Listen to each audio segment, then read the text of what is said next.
آیات کی تلاوت کے ذریعے سے دل کی کھیتی نرم کر دی جائے اور پھر اس میں گند نکال لیا جائے تو اس کے اندر امکانات اللہ کے احکامات کے قبول کرنے کے پیدا ہو جاتے ہیں۔ قرآن کی عملی تفسیر پوری زندگی میں آپ کی ڈھونڈی جا سکتی ہے۔ اگر آپ نے عملی شکل میں قرآن کو دیکھنا ہو تو رسول اللہ صلی اللہ علیہ وسلم کی زندگی کو دیکھا جا سکتا ہے۔ وَأَقِيمُوا الصَّلَاةَ وَآتُوا الزَّكَاةَ، نماز قائم کرو، اللہ کا حق ادا کرنے کی کوشش کرو۔ وَآتُوا الزَّكَاةَ، زکوٰۃ ادا کرتے رہو، لوگوں کے حقوق ادا کرنے کی کوشش کرتے رہو۔ یعنی اس طریقے سے اپنی تربیت کا سامان پیدا کرتے رہو تاکہ تمہارے اندر ایمان اچھی خاصی گہری جڑیں پکڑ لے۔ تو پرسنالٹی کی اصطلاح ہے کہ اپنی سی وی تو بہتر بناؤ، اصل شخصیت خواہ کچھ بھی رہ جائے، یعنی تمہاری سی وی میں تمہاری ڈگریاں وہ زیادہ سے زیادہ ہونا چاہیے، خواہ شخصیت جو ہے اس کا ستیہ ناسی ہو جائے۔ ساری رات آپ روتے رہے کہ یا اللہ یہ اب چند مٹھی بھر افراد ہیں، اگر آج یہ زندہ نہ رہے، اس زمین پر باقی نہ رہے تو تیرا نام بھی لینے والا کوئی نہیں رہے گا۔ ہمارے تعلیمی اداروں نے یہ تربیت والا پہلو نظر انداز کر دیا ہے۔ ہماری مساجد میں تربیت والا پہلو نہیں ہے، حالانکہ یہ تینوں ادارے جو ہیں ذمہ دار بھی ہیں تربیت کے، اور اس کے ساتھ ساتھ یہ کر بھی سکتے ہیں بہتر انداز سے۔ اے اللہ تو مجھے زندہ رکھ تو مسکین زندہ رکھ، مجھے موت عطا فرما تو مسکینوں میں موت عطا فرما، اور مجھے قیامت کے روز جب میرا حشر ہو، میرا سب کے ساتھ اکٹھا ہونا ہو، میرا معاملہ ہو تو وہ بھی مسکینوں کے ساتھ رکھ۔ اور جب قریش مکہ نے آ کے آپ کو آفرز کی تھی کئی مرتبہ کہ چاہیں تو آپ کے سب سے جو خوبصورت عورت ہے اس کے ساتھ شادی کر دیں، جتنا مال آپ چاہتے ہیں اتنا آپ کو دے دیتے ہیں، آپ بادشاہ بننا چاہتے ہیں وہ آپ کو بنا دیتے ہیں، جو چاہتے ہیں آپ کو دے دیتے ہیں، تو آپ بس یہ کام چھوڑ دیں۔ آپ نے کہا اگر یہ میرے دائیں ہاتھ پہ سورج رکھ دیں، بائیں ہاتھ پہ چاند رکھ دیں، تب بھی میں اس کام سے باز نہیں ہوں۔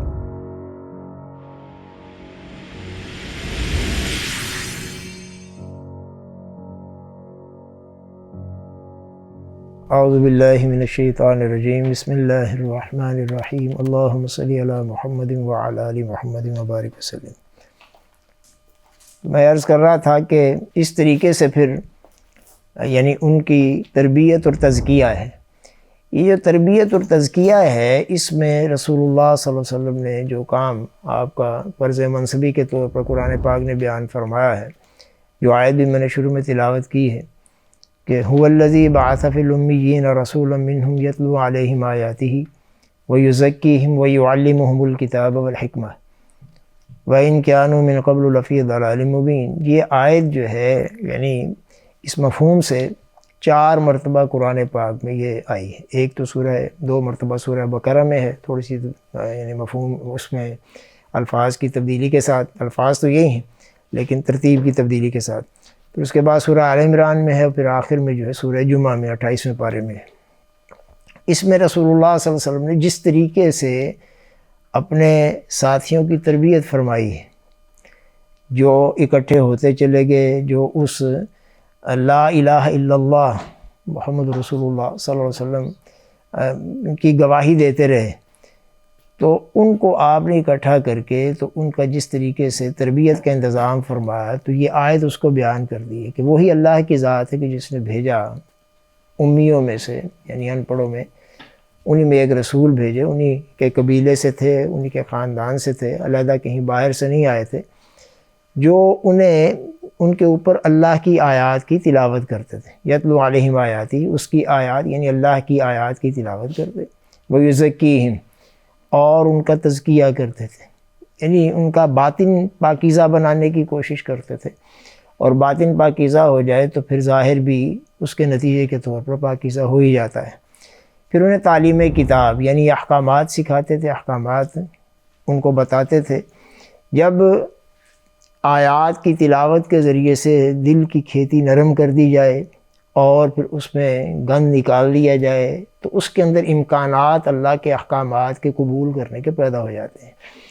چنانچہ پھر آپ نے جب تعلیم کتاب دی ہے، احکامات آپ نے دیے ہیں، تو پھر اس کے بعد لوگوں کے لیے قبولیت آسان ہو گئی۔ والحکمہ، اور حکمت آپ نے سکھائی، اور حکمت جو ہے وہ اصل میں حضرت امام شافعی رحمۃ اللہ علیہ کے نزدیک جو ہے وہ سنت کو کہتے ہیں، سنت۔ اور بھی جو میں نے آپ سے بات کی، عرض کیا ہے، تو اس میں اصل میں یعنی رسول اللہ صلی اللہ علیہ وسلم کی سیرت پوری کی پوری حکمت، آپ کی سنت پوری کی پوری حکمت، جو قرآن پاک کی عملی تفسیر بھی ہے۔ حضرت عائشہ رضی اللہ تعالیٰ عنہ کا بیان بھی ہے کہ کانا خلقہ القرآن، جب ان سے سوال کیا گیا کہ آپ کے اخلاق کیسے ہیں تو آپ نے یہی ارشاد فرمایا کہ کانا خلقہ القرآن، کہ آپ کا اخلاق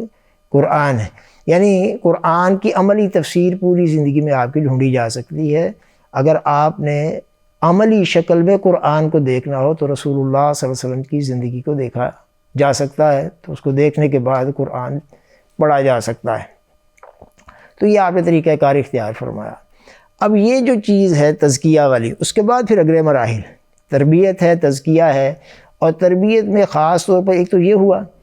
یعنی ابھی ساتھ ساتھ آپ سے یہ بھی اللہ کا حکم تھا کہ ابھی آپ نے یعنی مقابلے میں بدلہ نہیں لینا اور صبر کرنا ہے، صبر کا مظاہرہ کرنا ہے۔ جیسے قرآن پاک میں آتا ہے نا، الم تر الی الذین قیل لهم کفوا ایدیکم واقیموا الصلاۃ وآتوا الزکاۃ، کہ جب کیا آپ نے دیکھا ان لوگوں کی طرف کہ جنہیں یہ کہا گیا تھا کہ ابھی اپنے ہاتھوں کو روکے رکھو، کفوا ایدیکم واقیموا الصلاۃ وآتوا الزکاۃ، نماز قائم کرو، اللہ کا حق ادا کرنے کی کوشش کرو، وآتوا الزکاۃ، زکوٰۃ ادا کرتے رہو، لوگوں کے حقوق ادا کرنے کی کوشش کرتے رہو۔ یعنی اس طریقے سے اپنی تربیت کا سامان پیدا کرتے رہو تاکہ تمہارے اندر ایمان اچھی خاصی گہری جڑیں پکڑ لے اور تمہارے اندر کردار کی مضبوطی پیدا ہو جائے، تاکہ جب تمہیں بڑے بڑے اس سے بھی بڑے حالات سے سابقہ پیش آئے تو کہیں تھوڑ دلی کا مظاہرہ نہ کر جاؤ، اور بڑے بڑے مصائب میں بھی کھڑے رہنے کا تمہارے اندر جو ہے وہ ایک یارہ پیدا ہو جائے، ایک تمہارے اندر جو ہے قوت پیدا ہو جائے کہ بڑی سے بڑی اگر مصیبت بھی کوئی آ جاتی ہے، کوئی آفت آ جاتی ہے، کوئی مشکلات آ جاتی ہیں تو تمہارا پاؤں ہلنے نہیں پائے، تمہارے پائے استقلال میں لغزش نہ آنے پائے، تم جو کھڑے رہو۔ اب اس کے بعد ہم دیکھتے ہیں کہ یہ ایمان والے صحابہ جو تھے بالکل مٹھی بھر تھے نا، تھوڑی سی تعداد تھی ان کی، لیکن کہاں سے چلے ایک اکیلے رسول اللہ صلی اللہ علیہ وسلم کیسے پھر آگے بڑھتا چلا گیا کام۔ پھر اس کے بعد اجازت بھی ملی ہے، خیر اقدام بھی ہوا ہے۔ جب پہلے اجازت دی گئی کہ اذن للذین یقاتلون بانہم ظلموا وان اللہ علی نصرہم لقدیر، اجازت دے دی گئی ان لوگوں کو قتال کی کہ جن پر ظلم کیا گیا تھا، ظلم کی وجہ سے، تو اب ان کے ہاتھ کھول دیے گئے، اب وہ جنگ کر سکتے ہیں۔ پھر بعد میں حکم بھی آ گیا تھے وَقَاتِلُوهُمْ حَتَّى لَا تَكُونَ فِتْنَةٌ وَيَكُونَ الدِّينُ كُلُّهُ لِلَّهِ وَيَكُونَ الدِّينُ لِلَّهِ، دونوں طرح سے ہے کہ ان سے قتال کریں، وَقَاتِلُوهُمْ، جب تک کہ فتنہ فرو نہ ہو جائے اور دین پورے کا پورا اللہ کے لیے نہ ہو جائے۔ تو یہ سارے کے سارے مراحل ہیں۔ اس میں اب وہ والا جو تربیت والا مرحلہ ہے یہ انتہائی اہم ہے، کیونکہ اس کے بغیر ایسے کردار والے انسانوں کا تیار ہو جانا کہ جو واقعتاً کوئی سٹینڈ لے سکیں، کوئی کھڑے ہو سکیں۔ جیسے اگر آج ہم تربیت کرنا چاہیں اور کوئی بڑے اچھے کردار کے بچے جو ہیں وہ ہم دیکھیں کہ بھی ہاں سامنے معاشرے میں آ جائیں، کہ جو واقعتاً ایک مضبوط، یعنی جسے آپ کہتے ہیں اسٹرانگ کریکٹر کے مالک جو ہیں، جن کی صرف پرسنالٹی ظاہری اچھی نہ ہو بلکہ اندر بھی مضبوط ہو۔ جیسے یہ ہے نا بات کہ آج کل زیادہ تر ظاہر کو بہتر بنانے کی کوشش کی جاتی ہے، اندر جو ہے وہ اتنا مضبوط نہیں ہوتا۔ پرسنالٹی جو نفسیات کی ایک اصطلاح ہے نا، پرسنالٹی، تو پرسنالٹی کی اصطلاح ہے کہ اپنی سی وی تو بہتر بناؤ، اصل شخصیت خواہ کچھ بھی رہ جائے، یعنی تمہاری سی وی میں تمہاری ڈگریاں وہ زیادہ سے زیادہ ہونا چاہیے، خواہ شخصیت جو ہے اس کا ستیہ ناسی ہو جائے۔ رسول اللہ صلی اللہ علیہ وسلم نے اس طریقے سے یہ سارا، اور اس میں جو پہلو ہے نا تربیت والا اور تزکیہ والا، یعنی پاکیزگی نفس، پاکیزگی کردار، اور اس طرح سے مضبوط کردار بنا کر تو پھر انہیں اکٹھا کر کے ان کو مجتمع کر کے انہیں سمع و طاعت کا خوگر کر کے ساتھ ساتھ صبر سکھا کر، ثابت قدمی سکھا کر، صبر کی اصل ثابت قدمی ہے، استقلال ہے، انہیں کھڑے رہنا سکھا کر، تو وہ جو ہے پھر ان کو مقابلے میں پیش کر دیا۔ معلوم ہے نا ساری رات آپ روتے رہے تھے، بدر کی رات جو ہے ساری رات آپ روتے رہے کہ یا اللہ یہ اب چند مٹھی بھر افراد ہیں، اگر آج یہ زندہ نہ رہے، اس زمین پر باقی نہ رہے تو تیرا نام بھی لینے والا کوئی نہیں رہے گا۔ اس طریقے سے آپ نے پھر ان کو پیش کیا ہے، اور اللہ تعالیٰ نے پھر، جب یہ اصول ہے اللہ تعالیٰ کا، جب انسان اپنی ساری کوشش جتنی بھی میکسیمم وہ لگا دیتا ہے جو کچھ اس کے پاس ہے وہ سارا لگا دیتا ہے، اس کے بعد اللہ کی مدد جو آتی ہے، اللہ کی مدد لازماً آتی ہے۔ تو اللہ نے مدد فرمائی، اور آج ہم اگر مسلمان کی حیثیت سے یہاں موجود ہیں، نظر آ رہے ہیں، تو یہ اللہ کے نبی صلی اللہ علیہ وسلم کا احسان ہے۔ پھر اس کے بعد صحابہ کرام رضوان اللہ تعالی علیہم اجمعین جو ہیں ان کی قربانیاں ہیں، آگے ہمارے اسلاف کی قربانیاں ہیں۔ تو میں عرض کر رہا تھا کہ یہ جو ہے نا، یہ تربیت والا معاملہ یہ بڑی اہمیت کا حامل ہے، یہ بڑی اہمیت کا حامل ہے۔ ہم جب سیرت پڑھتے ہیں تو اس نقطہ نظر سے عام طور پر نظر اس نقطہ نظر سے ہٹ جاتی ہے، اور سیرت میں زیادہ تر جو ہے مہمات، جنگیں، آپ کا آگے بڑھنا، صحابہ کا آگے بڑھنا، یہ تو نظر آ رہا ہوتا ہے، لیکن کس طریقے سے تربیت کرتے ہوئے، تربیت کے مراحل سے گزرتے ہوئے وہ آخر اس شخصیت تک پہنچ گئے، اس جو ہے وہ کردار تک پہنچ گئے کہ جنہیں رسول اللہ صلی اللہ علیہ وسلم نے پیش فرمایا۔ آج اگر ہم دیکھیں نا جی، رسول اللہ صلی اللہ علیہ وسلم کی سیرت کے حوالے سے اس پہلو کو پیش نظر رکھتے ہوئے تو ہم دیکھیں گے کہ ہمارے ہاں اب تربیت جو ہے اس کا خانہ خالی ہوتا چلا جا رہا ہے۔ علم تو بڑا پھیل رہا ہے ہر جگہ، پہلے وہ جو بڑی بڑی لائبریریاں ہوتی تھی، اب چھوٹی چھوٹی چیزوں میں ساری کی ساری لائبریریاں سمٹ کے آ گئی ہیں نا۔ اب آپ جو شے پہلے کہیں وہ دور دراز جا کے بڑی محنت کے بعد حاصل کرنا پڑتی تھی، اب آپ کو گھر بیٹھے ایک کلک کریں تو جناب وہ چیز سامنے آ جاتی ہے۔ ایک ایک حدیث، یعنی آپ محبت دیکھیں صحابہ کرام رضوان اللہ تعالی علیہم اجمعین کی، ہم تو محنت کرتے ہی نہیں ہیں۔ محنت کیسی ہے؟ ایک حدیث انہیں معلوم ہوا کہ فلاں صحابی خود رسول اللہ صلی اللہ علیہ وسلم سے سن کر بیان کرتے ہیں، لمبا سفر 1000 میل کا کیا ہے شام کی طرف، وہاں گئے ہیں اور پوچھا ہے کہ میں، اور یہ بتایا کہ بھی میں آپ کے پاس صرف اس مقصد کے لیے آیا ہوں کہ مجھے پتہ چلا کہ آپ ایک حدیث خود رسول اللہ صلی اللہ علیہ وسلم سے سن کر بیان کرتے ہیں، ہو سکتا ہے وہ حدیث ان کو پہلے سے معلوم ہو، لیکن وہ ان صحابی سے ربط پیدا کرنے کے لیے، اپنا تعلق پیدا کرنے کے لیے کہ جنہوں نے حضور کی زبان مبارک سے اس کو سنا ہے، اتنا لمبا سفر کر رہے ہیں، اور کوئی مقصد نہیں، کوئی مقصد نہیں، یعنی کوئی کاروباری چلو ٹور لگ رہا ہے تو ساتھ چلے یہ بھی کام ہو جائے گا، ایسا کوئی بات نہیں، ایک یہی کام ہے، یہی کام اب اندازہ کر سکتے ہیں۔ اور آج ہماری وہ شیلف میں بک پڑی ہو نا تو ہم یہاں بیٹھے بیٹھے سوچتے رہتے ہیں کہ ہاں بھئی وہ شیلف سے بک کیسے اٹھائے، ہمارا یہ حال ہوتا ہے، اتنا بڑا فرق ہے۔ بہرحال تو آج علم تو بے شمار ہے، ایکسپلوژن ہے نا ایک، لیکن یہ کہ اس کے ساتھ کردار جو ہے وہ نظر نہیں آ رہا، کردار والا خانہ خالی ہے۔ وہ جو سیرت سازی ہے، وہ جو کردار سازی ہے، وہ جو کریکٹر بلڈنگ ہے، وہ جو ایک اسٹرانگ قسم کے کریکٹر بنانا ہے جن کے اندر پاور ہو، جو بڑی قوت والے کردار ہوں، وہ نظر نہیں آتے۔ وہ جو اسلام کی خدمت کرنے کے اہل ہوں، جو واقعتاً مسلمانوں کو غلامی سے نجات دے کر، جو ذہنی بھی ہے اور مادی بھی ہے، اس سے نجات دلا کر ان سے بڑا کام لینے کی اہلیت رکھتے ہوں، ایسے کردار نظر نہیں آ رہے۔ اس کی وجہ معلوم ہے، اس کی وجہ یہ ہے کہ عرصہ ہوا ہمارے گھروں نے یہ تربیت والا کام کرنا چھوڑ دیا ہے، ہمارے تعلیمی اداروں نے یہ تربیت والا پہلو نظر انداز کر دیا ہے، ہماری مساجد میں تربیت والا پہلو نہیں ہے، حالانکہ یہ تینوں ادارے جو ہیں ذمہ دار بھی ہیں تربیت کے، اور اس کے ساتھ ساتھ یہ کر بھی سکتے ہیں بہترین انداز۔ یہ تین ادارے اگر اپنی ذمہ داریاں صحیح طور سے ادا کرنا شروع کر دیں تو بہترین کام ہو سکتا ہے تربیت کے حوالے سے۔ میں آگے بھی اس کا ذکر کروں گا۔ ابھی مجھے ایک دوسرا پہلو بھی آپ کے سامنے پیش کرنا ہے رسول اللہ صلی اللہ علیہ وسلم کی سیرت کا، وہ بہت اہم ہے، انتہائی اہم ہے، اور وہ پیش نظر رکھنے والا ہے۔ وہ ہے غریبوں کی محبت، جسے قرآن پاک بھی بار بار بیان کرتا ہے۔ بلکہ قرآن پاک مجھے تو محسوس ہوتا ہے کہ جب اہلیت بیان کرتا ہے نا کسی کے اندر دین کا کام کرنے کی، تو اس کو پری ریکوزٹ کے طور پر پیش کرتا ہے، یعنی ایک بنیادی شرط ہے کہ جو کسی کے اندر ہو تو یہ دین کا کام کرنے کی اہلیت رکھے گا۔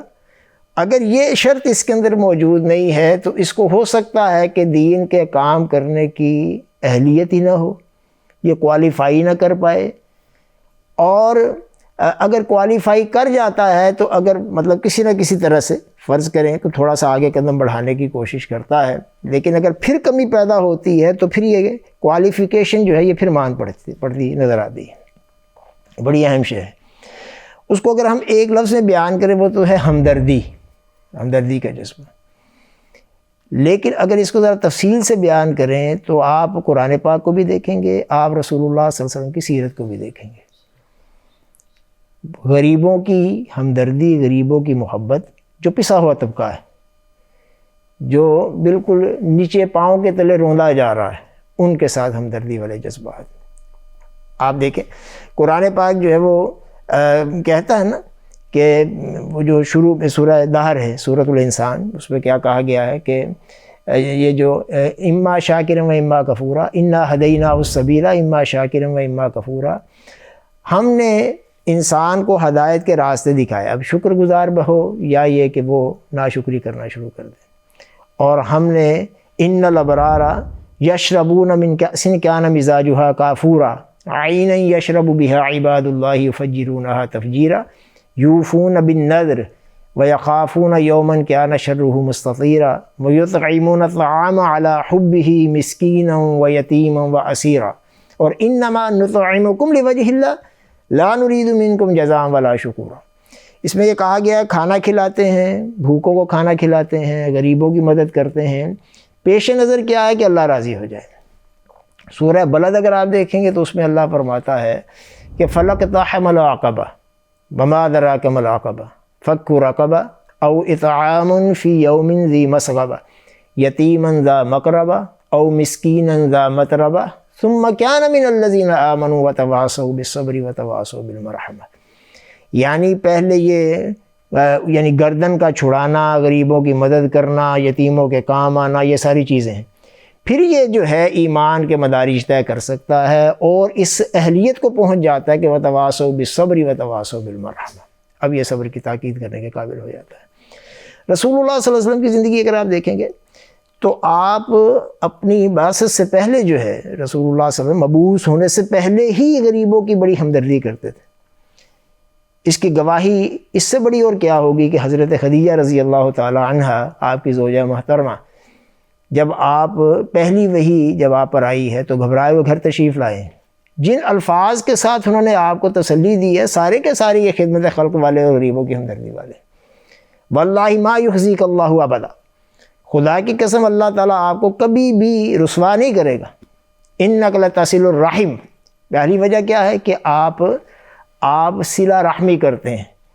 آپ نعتوں کو جوڑتے ہیں، قطع رحمی، نعتیں توڑتے نہیں، جو فساد کا باعث بنتی ہے نا نعتیں توڑتے نہیں، آپ نعتوں کو جوڑتے ہیں۔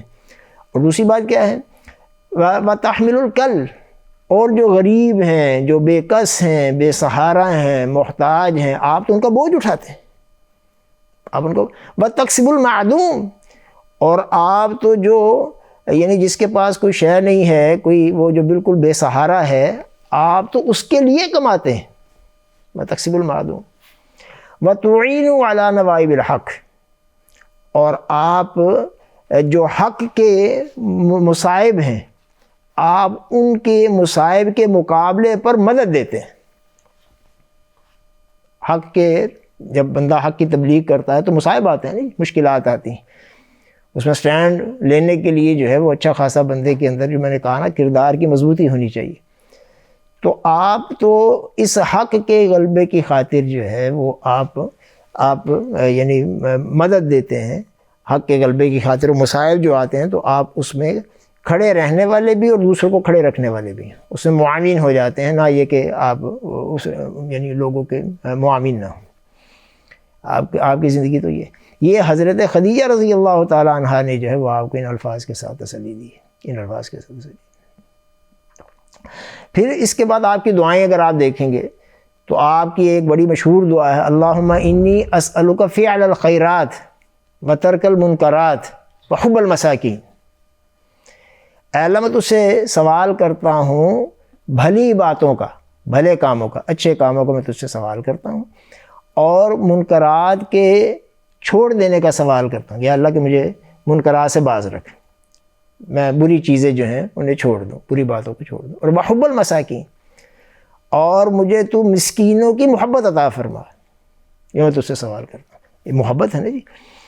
اور آپ خود بھی کہتے ہیں کہ یا اللہ تو مجھے بس، میں اس پر راضی ہوں کہ تو مجھے جو آل محمد ہے اس کو بس اتنا مل جائے کہ جس سے اس کا جو ہے وہ گزارا ہوتا رہے۔ اس سے صرف گزارا ہوتا ہے، یعنی بڑی بڑی خواہشات نہیں ہیں۔ اور آپ کی دعا یہ بھی ہے اللہم احیینی مسکینا وامیتنی مسکینا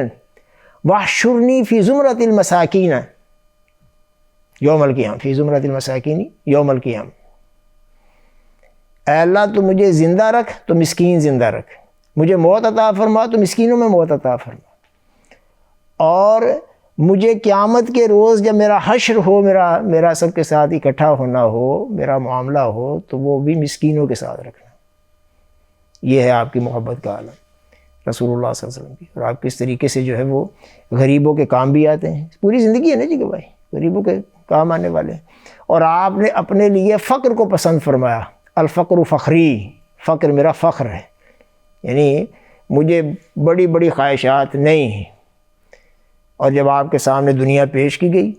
تو آپ نے کہا مجھے نہیں چاہیے، مجھے اللہ سے ملاقات چاہیے۔ دنیا میں مزید رہنا چاہتے ہیں، کام اب ہو چکا ہے تو ہم آپ کو رکھتے ہیں، جو چاہتے ہیں آپ کو دیتے ہیں۔ اور جب قریش مکہ نے آ کے آپ کو آفرز کی تھی کئی مرتبہ کہ چاہیں تو آپ کے سب سے جو خوبصورت عورت ہے اس کے ساتھ شادی کر دیں، جتنا مال آپ چاہتے ہیں اتنا آپ کو دے دیتے ہیں،